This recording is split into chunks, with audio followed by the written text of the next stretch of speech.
Je ne peux pas vous l'expliquer, mais je devine qu'ils ont saisi donc la structure Interpol pour essayer de justifier qu'il n'y avait pas lieu de mettre donc notice rouge à l'égard de leurs clients. Il peut que supputer sur le fait que tentent de justifier que le mandat émis à l'encontre de leurs clients n'a pas de fondement. Mais à vrai dire, pour être sincère, on ne sait pas exactement ce qu'ils développent comme argument pour justifier la demande de cette annulation de la notice rouge.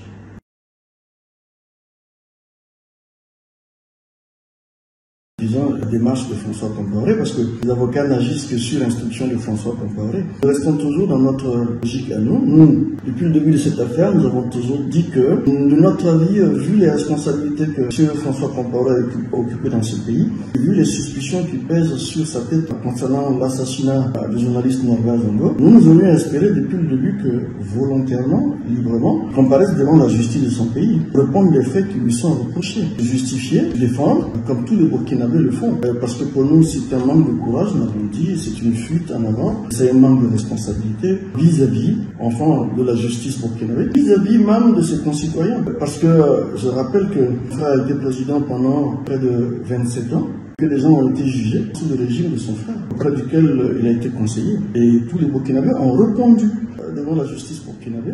Et donc, pour moi, il est regrettable, tout à fait pathétique de voir qu'avoir occupé ce type de responsabilité à un niveau donné, refuse aujourd'hui de répondre devant la justice de son pays. C'est tout ce que nous pouvons dire.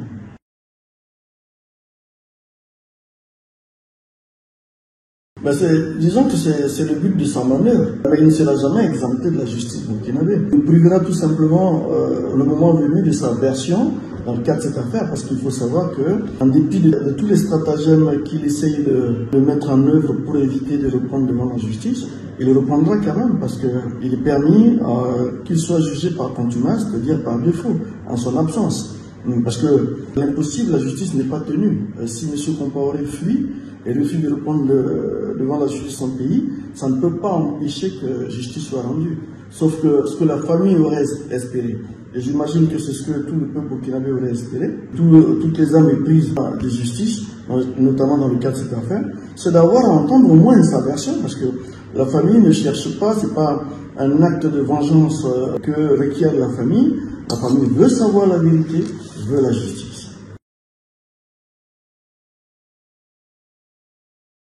Je pense que s'il ne comparait pas, la justice se contenterait des éléments sans continuer d'embêcher pour procéder à son jugement. Ce serait dommage, parce que comme je l'ai dit plus haut, nous aurions souhaité, comme tous les jugements, surtout notamment dans le cas de cette affaire, qui a, il faut dire, tenu en haleine pendant des décennies ce peuple, il aurait été souhaitable qu'on entende la version de toutes les parties, qu'on puisse voir le fin mot de cette affaire. Qu'est-ce qui a justifié l'assassinat sauvage d'un journaliste qui ne faisait que son travail? En fait, le souhait de la famille, et je pense de pas mal de Burkinabés, donc il serait juste dommage qu'on arrive à s'en tenir qu'aux éléments du dossier.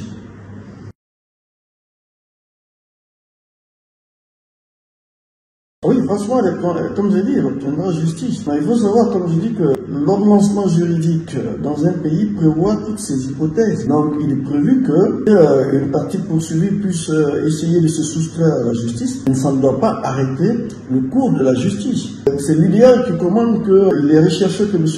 François Compaoré puissent comparaître de gré ou de force devant la justice burkinabé afin de pouvoir permettre à chacun de se faire une opinion sur la réalité de ce qui a pu se passer ces jours fatidiques d'assassinat du journaliste Norbert Zongo. Mais sinon, tôt ou tard, d'une façon ou d'une autre, conformément à la loi, j'insiste, la famille de Norbert Zongo aura justice, en tout cas sur un plan de la procédure. Mais au-delà de la justice, comme je le répète une fois, la famille souhaite, c'est la vérité. Donc, c'est pas uniquement la justice, c'est une sorte de triptyque vérité, justice et sanction. Voilà, vous voyez. Donc, mais ça, je dis, si François Compaoré ne veut pas collaborer à cette œuvre de justice, ben, elle sera faite autrement comme la loi en dispose.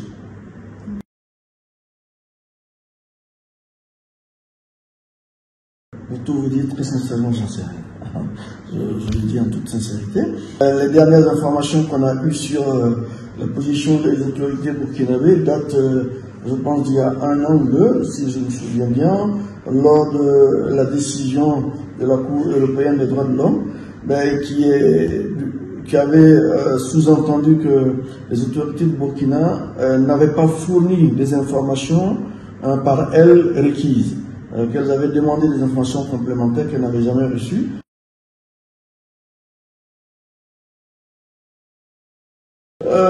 Non, ça voudrait dire simplement que François Compaoré pourrait se déplacer librement. Ça voudrait dire que Interpol n'aurait plus l'obligation de le rechercher, de le conduire devant les autorités burkinabées, donc tout simplement n'aurait plus l'obligation de contribuer à l'extradition de François Compaoré devant les autorités judiciaires du Burkina.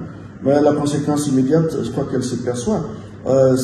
Puisque François Compaoré ne veut pas de lui-même comparaître, mais donc ça veut dire qu'il obtiendrait là une sorte, on va dire, de début d'impunité par rapport à ce qu'il souhaite. C'est-à-dire simplement qu'il aura la liberté de circuler et puis d'échapper aux mailles des filets de la police internationale.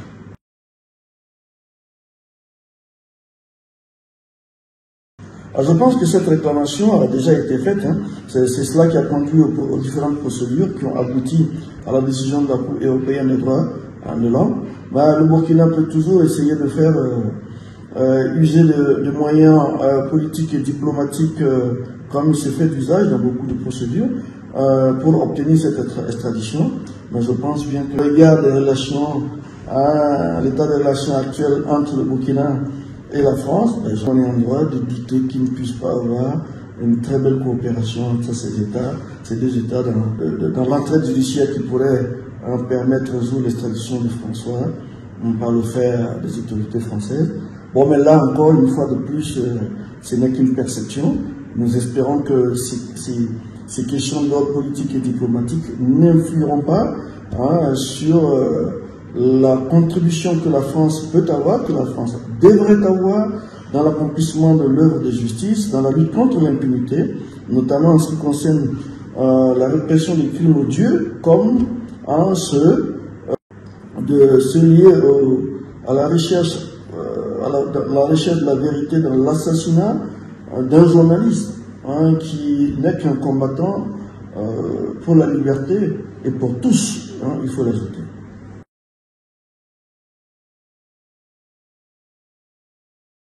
Théoriquement, non. Théoriquement, non, parce que théoriquement, la nationalité ivoirienne, à ma connaissance, sur le plan du droit international, ne confère pas l'immunité à qui que ce soit. Ne lui confère pas non plus, je veux dire, un parapluie interdisant son extradition. Maintenant, si vous voulez parler de la volonté de l'État ivoirien, au regard encore de ce que j'ai développé relativement aux relations politiques et diplomatiques entre la France et le Burkina, bon, oui, ça je le comprends, je l'entends cet argument. Il est évident que l'exécution de ce type de mandat est souvent, ou en tout cas au moins quelquefois, tributaire de la nature, de la qualité des relations politiques et diplomatiques qui peuvent exister entre deux pays. C'est dommage, mais c'est ce que nous constatons. Et surtout, l'histoire nous montre déjà que la Côte d'Ivoire, malheureusement, et d'ailleurs, nous l'avons toujours dénoncé, a déjà refusé d'exécuter un mandat en venant des autorités judiciaires du Burkina, notamment dans le cadre de la demande d'extradition du frère aîné, justement, de M. François Compaoré, à savoir l'ex-président Blaise Compaoré. Donc, oui, vous avez raison, on peut être sceptique. Au stade actuel, la qualité de relations politiques et diplomatiques entre le Burkina et la Côte d'Ivoire, on peut être sceptique sur le fait qu'un jour, la Côte d'Ivoire vienne à extrader M. François Compaoré s'il obtenait la nationalité ivoirienne.